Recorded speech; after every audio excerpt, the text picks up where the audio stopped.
प्रत्येकाचंच आयुष्यामध्ये काहीतरी होण्याचं ध्येय खरं तर ठरलेलं असतं, पण कधी काळी आपण काही चुकीच्या मार्गाने जाणं हे अतिशय वाईट आहे।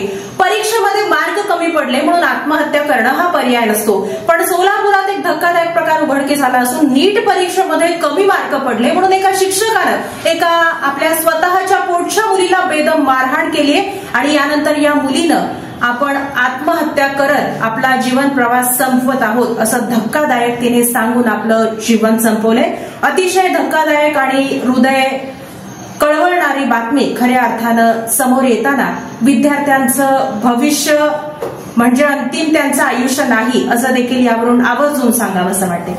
राज्यातून एक अत्यंत वेदनादायी प्रकार समोर आला आहे।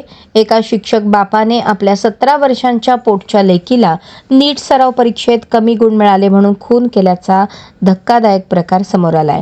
मिळालेल्या माहितीनुसार सांगलीतील आटपाडी तालुक्यातील नेलकरंजी येथे व्यवसायाने माध्यमिक शाळेत शिक्षक असलेले धोंडीराम भोसले यांनी मुलगी साधना हिला लाकडी खुंट्याने बेदम मारहाण केली। या मारहाणीत साधनाचा मृत्यू झाला। या घटनेनंतर साधनाची आई प्रीती भोसले यांनी पोलीस ठाण्यात तक्रार केली। रविवारी धोंडीराम भोसले याला अटक करण्यात आली। आरोपी धोंडीराम नेलकरंजी गावात एका खासगी शिक्षण संस्थेत शिक्षक म्हणून काम करतात, तर त्यांची मुलगी साधना 12वीला विज्ञान शाखेत शिकत होती।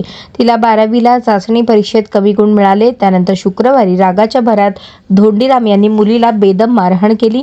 कमी गुण कसे मिळाले असे विचारत तिला लाकडी खुंट्याने बेदम मारहाण केली। त्यात साधना इतकी जखमी झाली की त्यातच तिचा मृत्यू झाला। या प्रकरणी धोंडीरामला आटपाडी पोलिसांनी अटक केली आहे।